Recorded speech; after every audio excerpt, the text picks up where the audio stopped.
Alexandre. On lutte avec vous quotidiennement contre les fausses informations qui circulent sur Internet.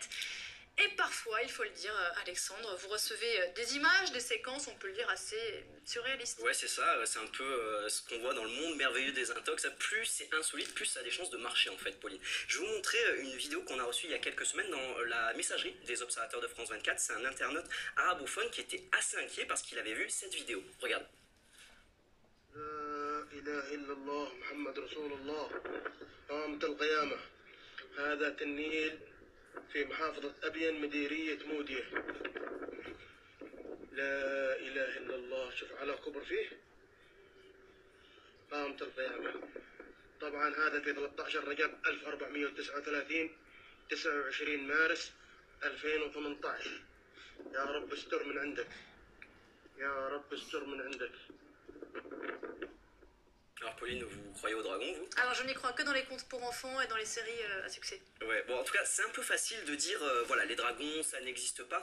Nous, notre démarche aux observateurs c'est d'essayer de répondre à nos internautes et de leur expliquer surtout quelle est l'origine de cette vidéo, même si ça paraît totalement ridicule. Et en fait on essaie toujours de voir est-ce qu'il y a un intérêt pédagogique. Et là il y en a un. En fait ce qui est intéressant c'est que si on fait une petite recherche en tapant quelques mots-clés sur Google par exemple, dragon tombé du ciel sur internet, et ben en fait on va se rendre compte que la vidéo a été utilisée il y a quelques années en Côte d'Ivoire, comme on est en train de le voir ici. Donc vous voyez cet internaute ici en train de nous expliquer que le dragon a été filmé à Thiébiessou en août 2016. Et si on va encore un petit peu plus loin, on voit même que cette vidéo, elle a également été postée sur YouTube en anglais au Tibet en 2016. Donc d'autres internautes qui nous expliquent que ce même dragon, il a été filmé au Tibet. Du coup évidemment vous avez compris Pauline, on a une même vidéo avec le même dragon filmé exactement de la même façon. Beaucoup d'endurance surtout ce dragon. Voilà, c'est un dragon qui est très endurant. Et donc en fait ici on a tous les éléments pour dire qu'il s'agit d'un hoax, c'est-à-dire un canular qui revient d'année en année sur les réseaux sociaux comme ça un petit peu partout. Voilà, donc cette vidéo d'un dragon supposément mort au sol, clairement c'est un fake. Du coup Alexandre, ça ne nous dit pas d'où viennent ces images et comment est-ce qu'elles se sont arrivées là. Voilà, donc on sait que le dragon il a été vu plusieurs fois sur les réseaux sociaux, mais on sait toujours pas quelle est l'origine. Et c'est en fait ce qui est intéressant, c'est que cette vidéo elle a tellement circulé sur internet, Pauline, que maintenant c'est très très difficile d'en retrouver l'origine. Alors pourquoi en fait? J'ai fait la démonstration moi-même sur internet, vous allez la voir dans quelques instants. J'ai essayé de faire une recherche donc avec l'outil de YouTube Data Viewer, d'Amnesty International, dont on a déjà parlé dans cette chronique. Et en fait, je tombe sur des centaines et des centaines d'articles en faisant cette recherche qui m'évoquent toujours voilà, ce dragon, une fois tombé en Côte d'Ivoire, une fois tombé au Tibet, parfois même aux Philippines. C'est toujours la même histoire. Alors en fait, pourquoi? En fait, c'est parce que l'algorithme de Google a été modifié par tous ces internautes qui ont publié la même vidéo avec les mots-clés dragon tombé du ciel. Et c'est pour ça que c'est très difficile de retrouver l'origine de cette vidéo. Oui, du coup, on a l'impression presque que cette vidéo est tellement relayée sur Google qu'elle en devient réelle.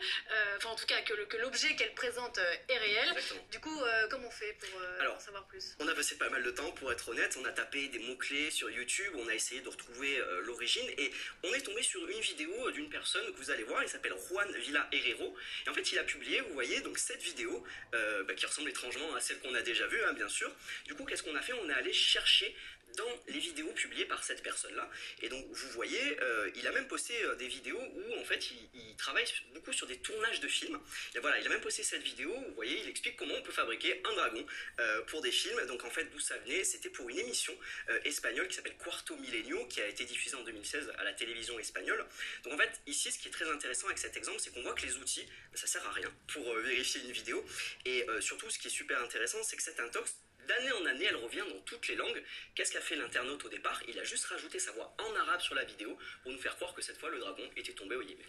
Ça arrive souvent, Alexandre, que vous receviez ce genre de vidéos qui, à première vue, paraissent complètement invraisemblables et pourtant qui ont le succès que l'on voit aujourd'hui avec ce genre de sujet, des dragons, des fantômes, des extraterrestres? C'est très très régulier ce type de vidéos qui font le buzz sur les réseaux sociaux. On appelle ça des contenus clickbait. En français, ça veut dire piège à clic. Et en fait, pour ne pas dire autre chose. Voilà. En fait, c'est des vidéos donc, qui sont diffusées par des pages Facebook, des comptes Twitter. Le but, c'est très simple, c'est de gagner de l'argent grâce à vos actions, téléspectateurs. Le clic, le commentaire, le partage, ça génère des revenus publicitaires.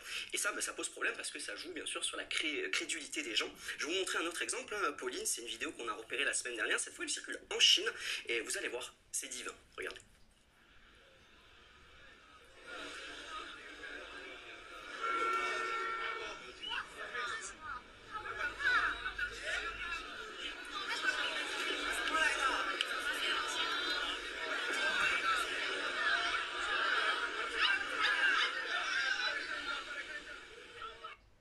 sûr, on a du mal à croire à ces apparitions divines. Là encore, comme l'exemple du dragon, c'était très facile de vérifier cette image qui ne circule que sur le web chinois. Comment on a fait? Quelque chose de tout simple. On a regardé dans les commentaires de cette vidéo, et donc vous allez voir, il y a un internaute en fait dans les commentaires de cette vidéo, mais en fait il a fait le travail pour vous.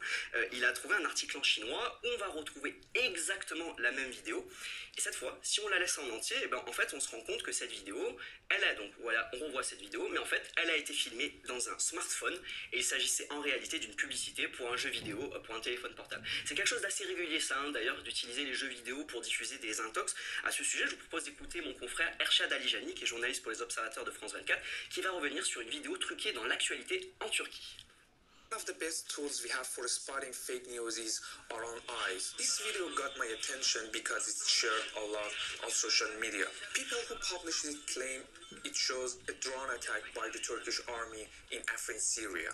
But there were things that looked wrong to me. For example, this red star, or this number showing the remaining bullets. These are not things we see usually in images of drone cameras or night vision cameras.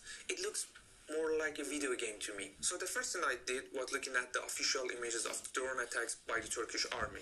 As you can see, they look nothing like that the video posted on social media. After a while, I found this video game, Arma 3. You can see the same red star and all other details. But the people who published the fake video were clever. They cut out the size of the image to hide the fact that it came from a video game. They also added Turkish voices to try to make it sound more authentic. Voilà, encore un exemple d'une vidéo présentée comme une info qui était en fait un jeu vidéo. Merci